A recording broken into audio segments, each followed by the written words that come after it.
goal-oriented mindset. A lot of people, maybe they have goal, but it's very short term. But if you set very clear long-term life goals, it's based on your values. And for example, my life goal, my life value is about feeling good mentally, emotionally, physically, evenly until the end of my life. This is my guiding rule, as opposed to many people who focus mainly on feeling good now. So I eat this food, I watch this comedy, I have this addiction, or I go shopping, I spend my money, I don't save money, I don't do my homework, I go to play football with my friends. So this is the short term, because they want to enjoy the life now. This is a mindset. You can live this life that, hey, why do worry about the future? We don't know what's happening. The world changes very quickly. At least I enjoy the present time. So my mindset is about very future oriented. I spend a lot of time about thinking about the future, planning, and improving my effectiveness, efficiency, learning. Okay, this is one mindset. And another mindset is about changing the present emotional, physical, mental state.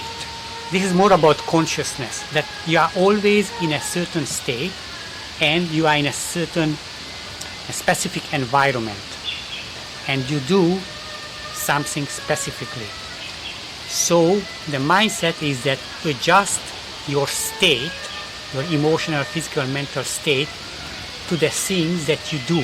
For example, if you study, you do your homework, or you read a book, then you can put yourself in an optimal state where you can do this very well. For example, the physical state would be not to be hungry, but not to be full, not to be tired, not to be sleepy. Be alert, energetic. The mental is, for example, curiosity, or it's a game. How can I remember this? How can I synthesize? So it's a mental challenge for me, and I'm very interested in what can I learn. The emotional state is okay, the mental state that I can learn it, I can grasp everything if I spend enough time. Emotional state, the curiosity, interest, relaxed but not bored. Okay, so you can change your state, prepare for the learning.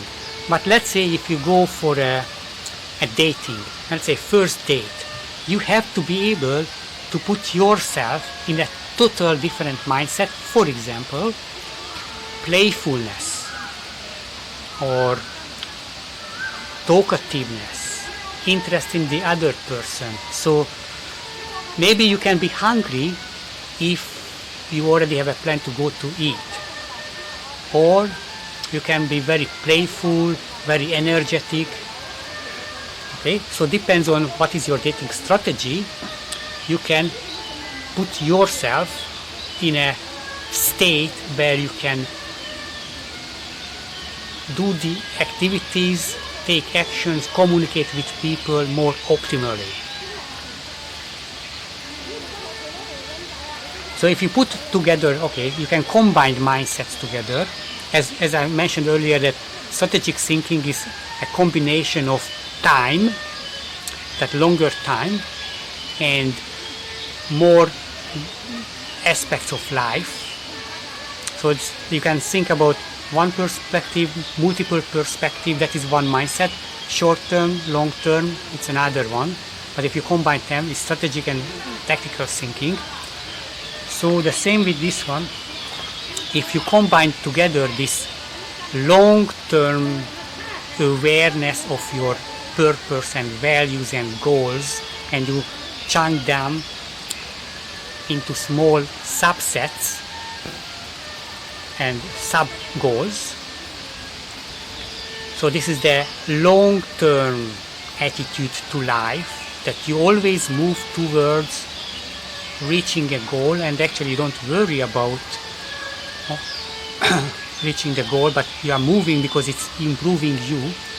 So this is the long term, and the short term is now. How can I set myself, my state, emotional, physical, intellectual state, to perform very well? So when you combine this together, this is a kind of awareness, and maybe you can be very good at influencing your state at this present moment, but maybe you don't really have too much future perspective, or maybe you have future perspective, but you are not able to, or you are not aware of this, that you can influence your present state. So when you combine these two together, the short term, the immediate now, and the long term, you become aware that you can do something, and then you plan.